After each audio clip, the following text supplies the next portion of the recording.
ගත් ප්‍රශ්නයක් පිළිබඳවයි අද කතා කරන්නට බලාපොරොත්තු වෙන්නේ. සමහර බෞද්ධ පින්වතුන් පින්වතියන් අපේ මේ බුදුදහම පවා කලකිරුණු ස්වභාවයකින් ක්‍රියා කරන්නට පටන් අරන් තිබෙනවා. ඒ අයට ඇති වෙන බරපතලම ප්‍රශ්නයක් වී තිබෙන්නේ ඇයි මේ අපේ හාමුදුරුවරු සිවුරු හැර යන්නේ කියලා ප්‍රශ්නයක් ඇති කරගෙන තිබෙනවා.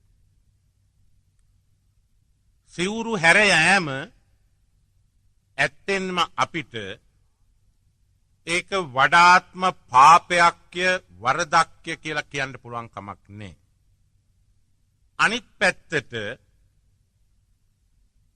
යම් කිසි කෙනෙක්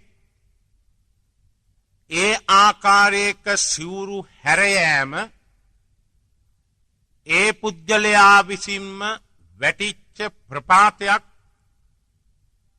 එසේ නොවේ නම් ඒ පුද්ගලයාගේ යම් කිසි ස්ථාවර නිගමනයක් කඩා බිඳ ගැනීමක්. ඒ වාගේම තමා විසින්ම තමාගේ අදහසින් තමා පාරාජිකා වූවක් බව ප්‍රකට කිරීමක් පමණයි. අපේ බුදුරජාණන් වහන්සේ පෙන්නලා දීලා තිබෙනවා යෝ නිබ්බනතෝ වනාදිමුත්තෝ වනමුත්තෝ වනමේව ධාවති තං පුද්ගලමේව පස්සත මුත්තෝ බන්ධනමේව ධාවති. මේකෙන් කියා දෙන කෙටි තේරුම යම් කිසි කෙනෙක් ගිහිගෙයින් මිදිලා තමා ජීවත් වෙච්ච ගෘහ බන්ධනයෙන් දෙමාපිය බන්ධනයෙන් සහෝදර සහෝදරියන්ගේ බන්ධනයෙන් මිදිලා එතකොට දැන් තමා සමහර විට මේ අයගෙන් මිදුණු එක්තරා විදිහක හුදකලා ජීවිතයකට ශාසන මාමකව ශාසනික බරව ජීවත් වෙන්නට එක්තරා විදිහක තීරණයක් අරගෙනයි පුද්ගලයෙක් ගිහිගෙන් නික්ම පැවිදි භූමියකට ඇතුළත් වෙන්නේ.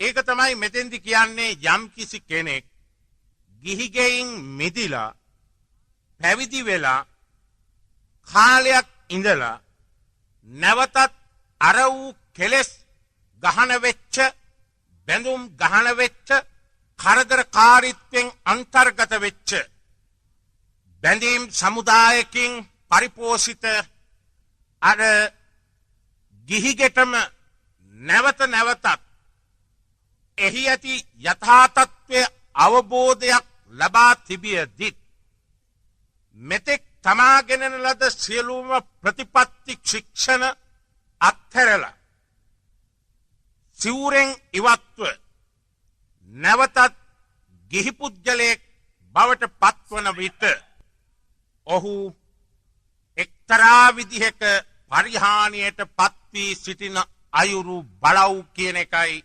මේ ගාථාවෙන් බුදුරජාණන් වහන්සේ පෙන්වන්නේ. මෙහිදී අපි කරුණු කීපයක් ගැන මෙනෙහි කරන්නට සිද්ධ වෙනවා. හැබැයි කරුණු හංග කියන්න ගියොත් නම් මේ කාරණාව අපිට පැහැදිලි කරන්නට අමාරු වෙනවා. ඒ නිසා මේ කාරණේ ගැන විවෘතවම කතා කරන්නට මා මේ සමාජයේ සිටින ගිහි පැවිදි හැමදෙනාගෙන්ම අවසර පතනවා.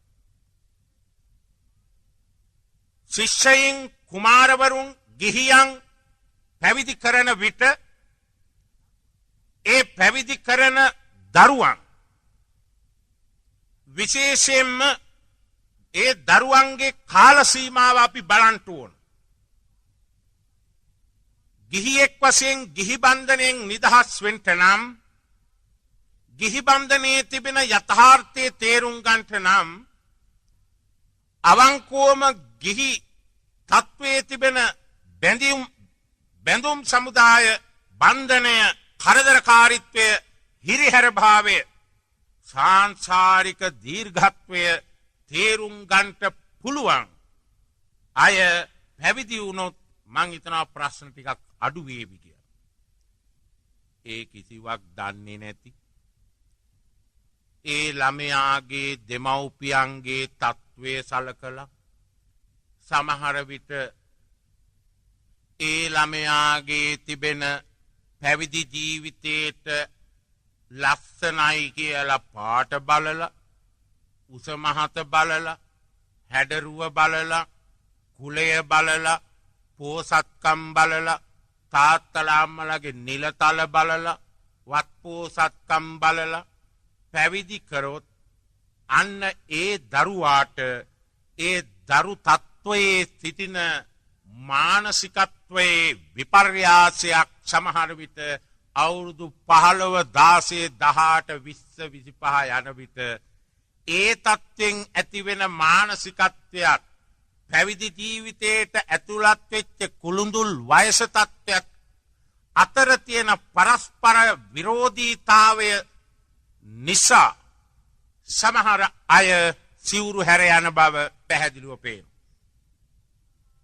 ඒ වාගේම එක කාරණාවක් හැමදෙනෙක්ම මතක තියාගන්න.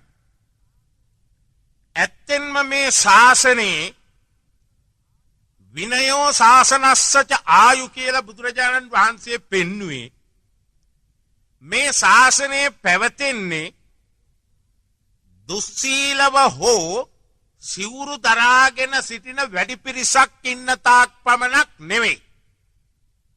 සමහර කෙනෙක් හිතනවා මම දුර්ජන වුණත් දුස්සීල වුණත් පාරාජිකා හතරෙන්ම පාරාජිකා වුණත් සතර පාරාජිකාවෙන් පාරාජික වෙලත් මම නිකං හරි මේ සිවුර පොරවන් ඉන්න එක ශාසනයට කොයි තරම් වැදගත්ද ඕයි කියලා කතා කරන අය ඉන්නවා. මෙහිදී බුදුරජාණන් වහන්සේගේ දේශනාව අපි අමතක කරන්න හොඳ නැහැ. උන්වහන්සේගේ දේශනාව සංක්ෂිප්තව ගත් කල කියන්න පුළුවන් මෙන්න මේ කාරණය. සතර පාරාජිකාවලින් පාරාජිකව දුර්ජන අදහස් වලින් පෝෂිතව දුස්සීල වූ අදහස් වලින් පරිපෝෂිතව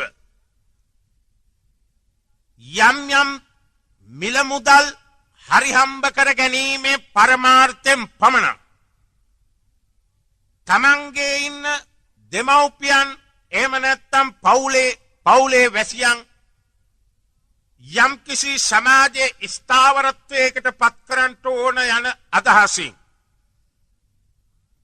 තමන් කරගෙන යන ආර්ථික මූලික සිද්ධාන්ත ගෙන යාමට සමහර විට මඤ්ඤොක්කා අලබතල හිතෝ එහෙම නැත්නම් මොකක් හරි විද්‍යායතනයක් පිරිවෙනක් හරි මොන හරි කාටත් හිතැතිව ආකාරයෙන් කිසිදු හිතවත් භාවයක් නැතුව අහිතවත්ව අසරණ දරුවන්ගේ අනාගතයක් ආරක්ෂාවක් නැතුව රාජ්‍ය අනුග්‍රහයෙන් හෝ තමන්ට ලැබෙන මහා විශාල වැටුපක ලෝභීත්වයෙන්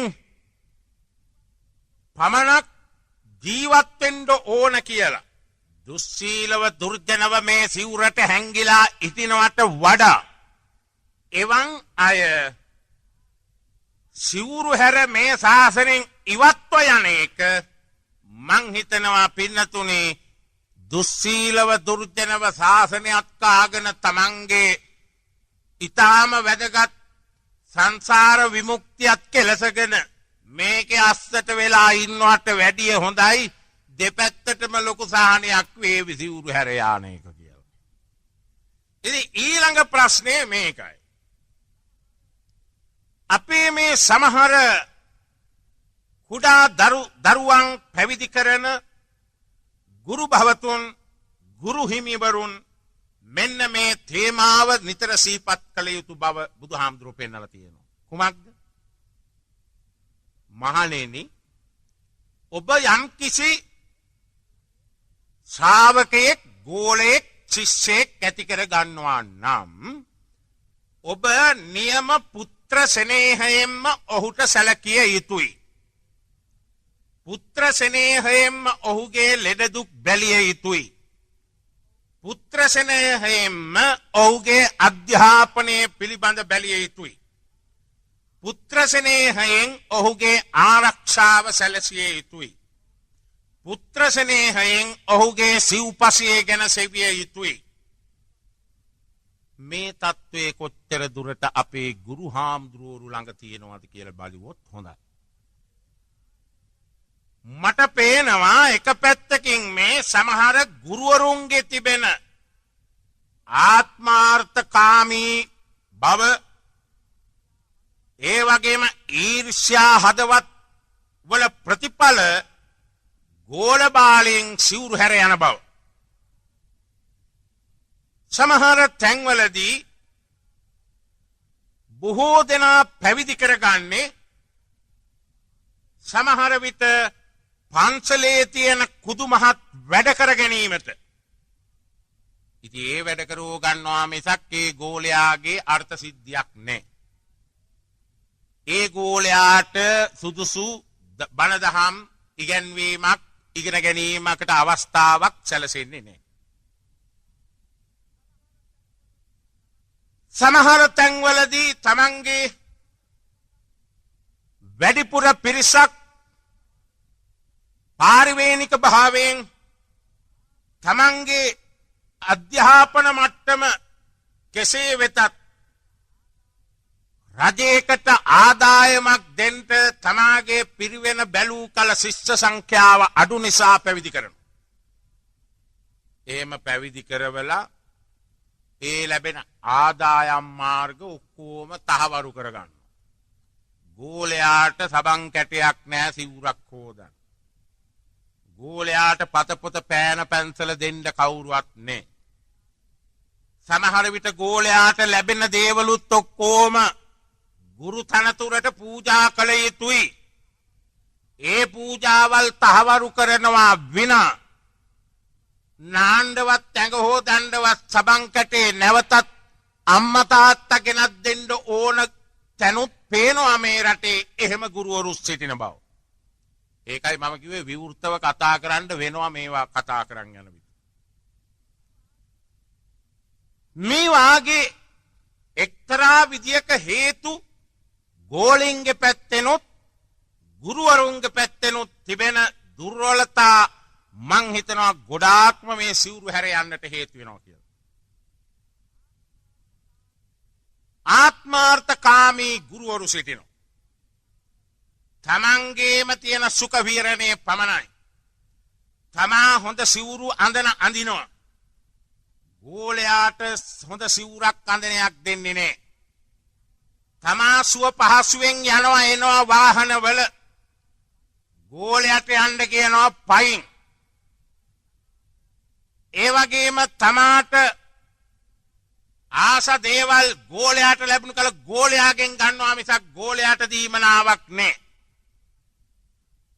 තවත් එකක් තිබෙනවා දුප්පත් පහේ ගෝලෙක් සිටින කල ඒ ගෝලයා මුල සිටම තමාගේ සියලුම ආවතේව කලක් පැවිදිකමෙන් උසස් බව ලැබුවත් පස්සේ හම්බෙනවා පින්නතුනි සමහර විට ගමේ ඉන්න මන්ත්‍රීතුමාගේ හෝ වේවා ගමේ ඉන්න මුදලිගේ හාමුගේ පුතෙක් හෝ වේවා ගමේ ඉන්න මුදලාලි මහත්තයාගේ කඩසාප්පු තියෙන වතු කර තියෙන වතුපාලක සුපරින්ටෙන්ඩන්ට් මහත්තයාගේ පුතා එහෙම ආහුනොත් පැවිදි කරගත්තු හැටියම පහුවෙනදා උපසම්පදත් කරන්න හදනවා. අර අහිංසක අසරණ කාලයක් තිස්සේ තමන් ළඟ හිටපු අර දුප්පත් දෙමව්පියන්ගේ දරුවා පැවිදිව වැඩි මහල්ව සිටියදී වැදගත් කියන දෙමව්පියන්ගෙන්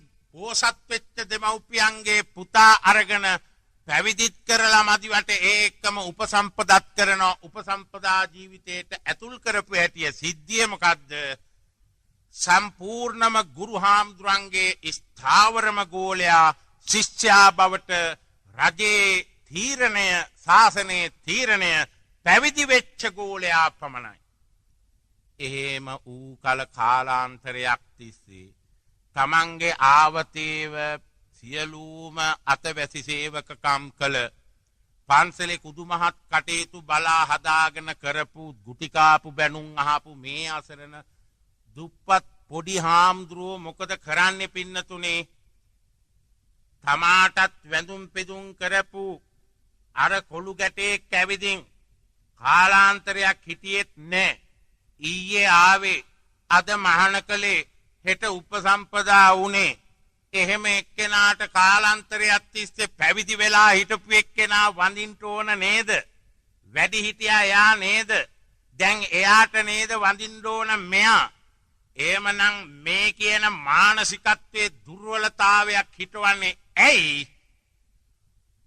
මේ ඊයේ පෙරේදා මහාන කරපු එක්කෙනා සෙල්ලම් බඩුවක් නෙවෙයි. අපේ ඇමතිතුමාගේ, മന്ത്രിතුමාගේ, අපේ මුදලාලි මහත්මයාගේ, වතු සුපිරින්ටන්ඩන්ට් මහත්තයාගේ, උඩරට මැණිකගේ හාමුගේ අප්පුගේ පුතා නෙවෙයි. එයා පැවිදි කළොත් නම් මටත් ලොකු තැනක් එයි. මේ විදිහේ ආත්මාර්ථකාමී මහා කුහක ගුරුවරු ඉන්න නිසා ඒ ගුරුවරුන්ගේ සාමනීර පොඩි හාමුදුරුවන්ට වෙලා තියෙන වින්දනය ඉවස දරා ගන්නට බැරි නිසා සිවුරු හැර යනවා. ඔය එක කොටසක්. ඊළඟ කොටස පින්නතුනේ, දැන් සමහර විට සමහර ශිෂ්‍යයන් ගුරු හාමුදුරන්ට වඩා යම් කිසි ශක්තියක් පිහිටන ගෝලයෝ සිටිනවා. මට උනත් එහෙමයි. මා මේ විදිහට බණ කියාගෙන ගියාම සමහර විට මගේම ශිෂ්‍යෙක් මට වඩා දක්ෂෙක් වෙනවා. අවංක ගුරුවරයෙක් නම් මොකද කරන්න ඕන? අර ශිෂ්‍යයාට තව තවත් උපකාරී වෙලා ඒ ශිෂ්‍යයාගේ උද්දීපනය තමාගේ උද්දීපනයයි සිතන, මධ්‍යස්තව නුවණින් බුද්ධිමත්ව හිතන කෝ ගුරුවරු අඩු වෙලා ගිහින් තමාට වඩා වැඩි දක්ෂතාවකින් තමාගේ ගෝලයා බණ කියනවා නම් අන්න ඒ ගෝලයට වෙනස්කම් කරනවා. ඒ ගෝලයට බණවලට යන්න ඉඩ දෙන්නේ නැහැ. බණවලට ආරාධනා කරන්න ආවත් අය නොයෙක් දෙනා එයාගේ දොස් පරොස් කියනවා. කවුද? ගුරුන්නාන්සේ මේ කියන්නේ. ගුරුතුමා, ගුරු හිමියන් කාගෙනද? තමාගේම ගෝලයා ගැන. තමාට වඩා වැඩි දක්ෂතාවකින් පිරිත් දේශනා කරනවා නම්, තමාට වඩා වැඩි දක්ෂතාවෙන් අධ්‍යාපනයක් ලැබුවා නම්, තමාට වඩා වැඩි දක්ෂතාවකින් කතිකත්වයක් තියෙනවා නම්, අනේ පින්නතුනේ සමහර ගුරුවරු මොකද කරන්නේ? අර ගෝලයව කපා හරිනවා, සියලුම පාසුකම් අඩු කරනවා, ඵලයන් නොකිය පලා බෙදනවා. ඵලයන් කියන්නේ හැමදෑම මොනවා හරි ගොටු කළ හරි මුගුණු යන්න හරි මේ මඤ්ඤොක්ක කොළ හරි බෙදනවා. ඒ කියන්නේ පලානේ. ඒ කියන්නේ තෝ ඵල කියලාමයි බෙදන්නේ. ඔය විදියට වෙනකොට මොකක්ද අර ශිෂ්‍යයාට ඇති වෙන්නේ? තමාව මුරබටෙක් වගේ ආරක්ෂා කරන්ට ඉන්න ගුරුවරයා තමා කෙරෙහි පැවතුම් කිසිවක් නැති විදියට කිසිම ආරක්ෂා සංවිධානයක් නැහැ. ද්වේෂකම් කරද්දි කොහොමද මේ ගුරුවරයෙක් ළඟ සිටින්නේ? මා මේ සමාජයේ පවතින සිවුරු හැර යෑමේ එක්තරා සිද්ධාන්තමේ එකින් එක ගියාගෙන යන්නේ. මේවා ඔක්කොම සමාජයේ හැංගිලා තියෙන්නේ පින්නතුනේ. පින්නතුන් හැමතිස්සෙම කියන්නේ ඇයි පොඩි හාමුදුරුවෝ සිවුරු හැර යන්නේ නේද? පින්නතුන් ටිකක් ඇවිදින් මේකේ මේ සිවුර ඇතුළට ඇවිදින් ටික කාලයක් ඉන්නද්දි තේරෙවි සිවුරු හැර යෑමම තමයි නිවන් දැකීම කියලා. එතකොටයි තේරෙන්නේ. මේවා මේ එකින් එක මම මේ කරුණු දක්වන්නේ. මේ වාගේ ආත්මාර්ථකාමී තමන්ගේ වැඩපලට පමණක්, පන්සලේ වැඩට පමණක්, වත්තපිටියේ වැඩට පමණක් ගෝලයන් මහාන කරගත්තා. මේ ගෝලයට තියෙන ශාසන මාමකත්වයේ කුමක්ද? ශාසනය පිළිබඳ හැඟීම මොකක්ද? සමහර ගෝලයෝ ඉන්නවා මහාන කරපු දවසේට පහුවෙනිදා ඉඳලා තාමත් මඤ්ඤොක්ක අලබතල හිටෙව්වා මිසක්, තාමත් පොල් කඩද්දි පොල් ඇහින්දා මිසක්, තාමත් වත්ත පිටිය අතුපතු ගෑවා මිසක්, පින්නතුනේ උදේ ඉඳන් රෑ වෙනකන් සමහර විට රේඩියෝ එක නැත්තම් ටීවී එක දාලා මේක තමයි අධ්‍යාපනය. අධ්‍යාපන මට්ටමකින් බුද්ධියට එන්න කිසිම ආදර්ශයක් නැති. පුළුවන් තරම් හිතෝපන්, පුළුවන් තරම් දායක කොල්ලෝ අල්ලගෙන හන්දියට යවාපන්, සල්ලිගෙන ආපුවාම මට බේරපන් කියන තත්ත්වේ ගුරුවරු කොච්චර ඉන්නවද කියලා පේනවද? ඒකයි මං මතක් කරන්නේ. සමහර ගුරු භවතුන් නිසා, ගුරු හිමිවරුන් නිසා ගෝලින්ට අද යන්ට සිදු වෙලා තිබෙනවා සිවුරු හැර දාලා. යන්නම ඕන අය යනවා කියලා හිතපු අය නෙවෙයි බොහෝ විට ඔය යන්නේ. යන්න වෙච්ච තැනට පත් කරනවා සමහර ගෝලයෝ. සමහර හාමුදුරුවරු, ගුරු හාමුදුරුවරු ළඟ තියෙනවා ප්‍රධාන පෙළේ පක්ෂයක්. ඒ පක්ෂය තියාගෙන